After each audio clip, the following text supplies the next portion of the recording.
São Paulo, a cidade que nunca para, é um mosaico de culturas e vozes, mas em meio a esse caos urbano, surge um movimento que transforma muros em telas e dá vida a vozes esquecidas. A arte urbana, em suas diversas formas, vem se consolidando como uma poderosa ferramenta de expressão e democratização. A história da arte urbana em São Paulo começa nos anos 80, com os primeiros grafites surgindo como um grito de resistência.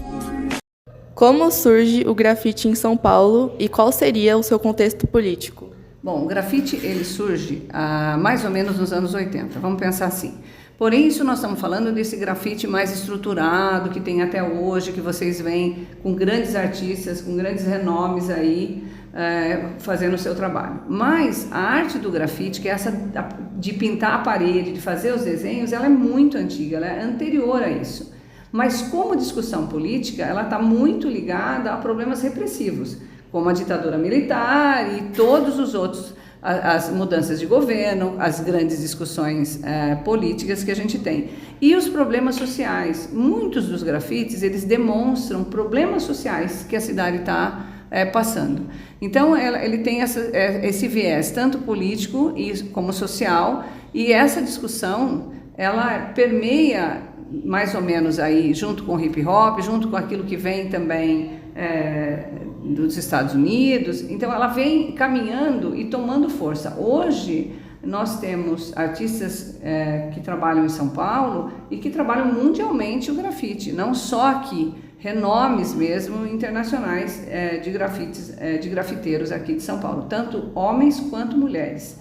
O que é importante a gente deixar isso bem claro, né? Que não é um reduto masculino, é um reduto onde todos podem participar e com muito mais abertura, né? Porque ele foi muito proibido, e aí hoje a gente tem um viés, né? Que é a pichação, que é um viés ainda super proibido e que não existe interesse por parte dos pichadores de sair da condição que eles estão, porque é a questão de espaço. Aquele espaço é meu, eu consigo adentrar um espaço que normalmente eu não adentraria depois de um prédio pronto, por exemplo, eu não seria convidado a estar ali, né? Então, o picho, ele também é uma expressão dessas pessoas e de discussão social, sem dúvida nenhuma. Durante os anos de repressão, a arte se tornou uma forma de protesto e resistência, ainda sendo utilizada como maneira de expressão nos dias atuais. Do grafite ao stencil, passando pelo muralismo, a diversidade é um traço marcante da arte de rua paulista.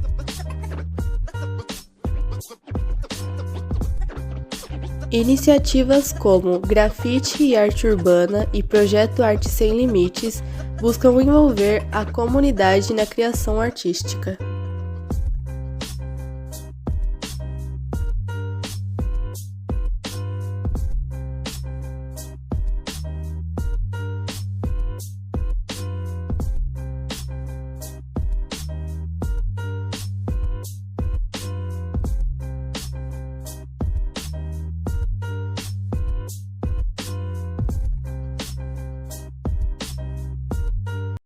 Qual a importância desses projetos para a democratização da arte e quais seus impactos para a comunidade? Os projetos artísticos com a comunidade fazem com que a comunidade se aproxime da arte, mas mais do que isso, que elas se apropriem do lugar onde estão, que sejam pertencentes àquele espaço e sintam-se muito mais abraçadas no espaço em que elas vivem. É de suma importância esses projetos. Seria esse projeto de artes aplicado pela senhora uma maneira de se possibilitar a democratização da arte? Sem dúvida, mas o mais importante aqui na escola é que eu gostaria que os alunos daqui se sentissem pertencentes. Então é um projeto que a gente faz no 2º ano, quando os alunos já estão na escola há algum tempo e que daí 1 ano vão se formar. Qual que é o nosso maior desejo? É que os alunos entendam que isso aqui é um lugar deles e que eles aqui possam retornar quantas vezes quiserem, como parte desse espaço. E é claro que eu democratizo isso também quando eu coloco na rua, Porque aí todas as pessoas que estão passeando ou andando por esse espaço vão ver esse trabalho, compreender um pouquinho como que é o pensamento dos alunos. Porque é a partir do desejo desses alunos que esse trabalho é realizado. Ele não tem uma regra antes, apenas um projeto feito dentro de alguns quesitos, que é como ele se sente na escola e o que ele quer mostrar da escola onde ele está. E gostaríamos que fosse mais do que uma simples escola, tá? Que fosse um lugar que pertencesse a eles. Mais uma pergunta, né? De onde surgiu essa ideia de permitir que os alunos do Instituto fizessem uso e se apropriassem dos muros? Então, essa é uma ideia minha, porque eu sempre achei que quando nós desenhamos um espaço, isso foi feito desde os Homens das Cavernas, quando eles desenham aquele espaço, aquilo fica deles, mesmo que eles vão embora, em algum momento eles retornam, eles têm aquele espaço como deles. Então, a minha ideia é essa, esse espaço ser deles, né?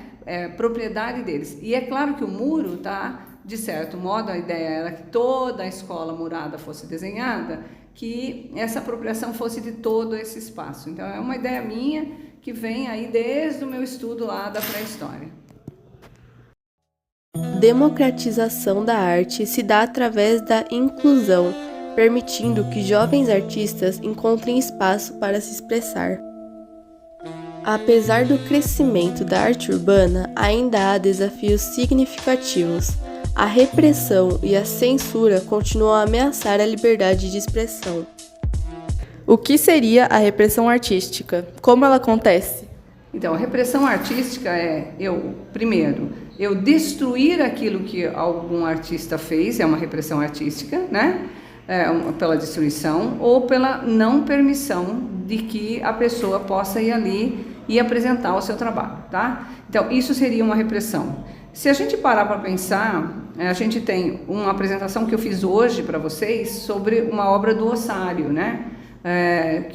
A obra se chama Ossário. O que acontece? A partir do momento que ele vai lá e faz todo o trabalho dele, vem alguém e lava o trabalho dele. Da mesma forma que aconteceu em São Paulo, quando se pintou todos os grafites de São Paulo de cinza. Então, isso é uma repressão. E ela acontece de muitas formas. Essas duas que eu estou falando para vocês são as duas que a gente vê mais. Porém, essa repressão também é financeira. Se eu não dou possibilidades das pessoas praticarem sua arte, de alguma forma eu estou reprimindo ela de acontecer.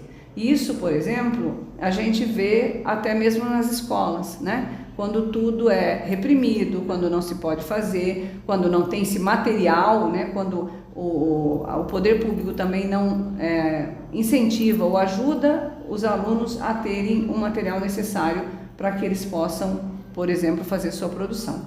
E mesmo no caso de artistas que não têm condições, às vezes, de produzir sua própria obra. A arte urbana não é apenas uma expressão estética, mas uma forma de transformação social. Escala de carro passando e viu apagado. Foi bem na hora que eles terminaram de apagar, a gente passou e viu. Você acha que isso é arte? Tem uns que é bonito. Então, só apaga só os feios mesmo. A gente já é muito pobre de cultura para apagar a cultura que tem na rua. O diálogo entre artistas e o poder público é muitas vezes conflituoso, porém necessário para a evolução do espaço urbano. Novas tecnologias e plataformas digitais estão moldando o futuro da arte urbana em São Paulo. Estaria a tecnologia ampliando as possibilidades de criação artística? Não, sem dúvida. Nós não podemos nos limitar a um único modo de fazer, né? E o digital, ela trouxe grandes possibilidades de ampliar a criatividade, a criação artística, sem dúvida nenhuma. Qual a sua opinião quanto à arte digital? Bom, eu acho a arte digital uma arte que veio para ficar, ela já está posta aí, ela trabalha muito bem desde a parte do desenho que a gente consegue trabalhar até a ideia de novos filmes que a gente consegue manipular Eu, por exemplo, acredito como obra de arte um trabalho que é muito feito no digital, que é a Noiva Cadáver, por exemplo. Eu coloco esse filme como uma obra de arte, para mim, impecável.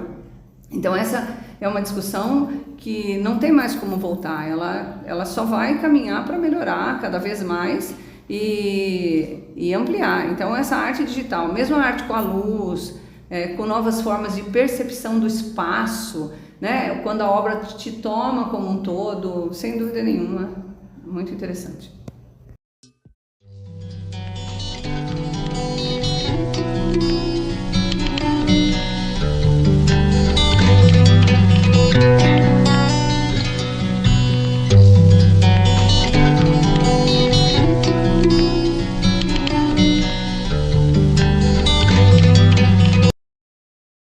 A arte urbana em São Paulo é um testemunho da força e da resistência de sua população, um convite à reflexão e à ação.